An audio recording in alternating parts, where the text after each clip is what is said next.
sa walang kapagurang operasyon ng PNP Highway Patrol Group kaugnay sa mas pinaiting na laban ng pambansang pulisya kontra kriminalidad.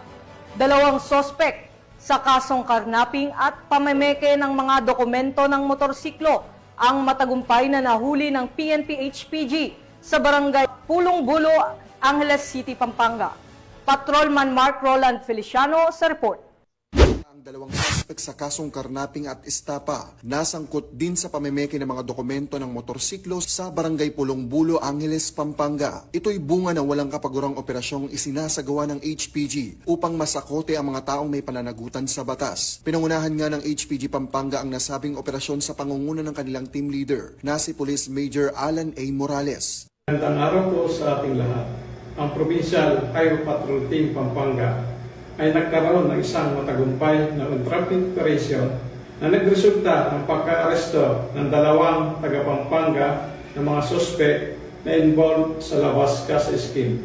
Ang naging dahilan po na nasabing operasyon ay bunsod sa reklamo ng dalawang biktima ng mga taga-Bulacan na kung saan sila ay nakabili sa mga arestadong suspect ng dalawang motorsiklo. Kanila pong napag-alaman ang mga nasabing motorsiklo ay walang papeles. Nakipag-ugnayan po sila sa aming opisina na kung saan umorder pa po sila ng isang motorsiklo gamit ng isang dummy account. Umayon naman po ang ating suspect na nagdahilan ng isang entrapment operation.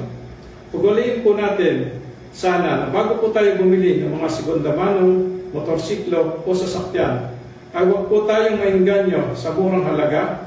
Ugaliin po natin na makipag-ugnayan at lumapit po tayo sa pinakamalapit na himpilan ng Highway Patrol Group upang masiguro po natin na ang ating bibilhing sekundamanong motorsiklo o sasakyan ay hindi involved sa anumang illegal na pinaggalingan. Kinilala ang mga sospek na sina alias Chris, 29 na taong gulang at Kenny, 32 taong gulang na parehas na taga San Fernando, Pampanga. Binasahan sila ng kanilang karapatan sa salitang kanilang nauunawaan at ngayon ay nasa kustodiya ng HPG Pampanga para sa dokumentasyon at tamang disposisyon habang inihahanda ang naaangkop na kaso laban sa mga ito. Sa anumang katanungan, reklamo o impormasyon, ang himpilan ng Highway Patrol Group ay palaging bukas upang kayo'y tulungan. Kami ang Guardian of the Highways, ang kakampi nyo sa kalsada na patuloy na magbibigay ng serbisyong HPG dahil dito sa ating bagong Pilipinas, ang gusto ng pulis, ligtas ka. At sa iba pang balitang serbisyong HPG, tumutok lamang sa aming YouTube channel at Facebook page na Police News Network. Mula sa tanggapan ng kakampi nyo sa kalsada, ako po si Patrolman Mark Roland Feliciano para sa Police News Network, alagad ng batas, tagataguyod ng balitang pulis.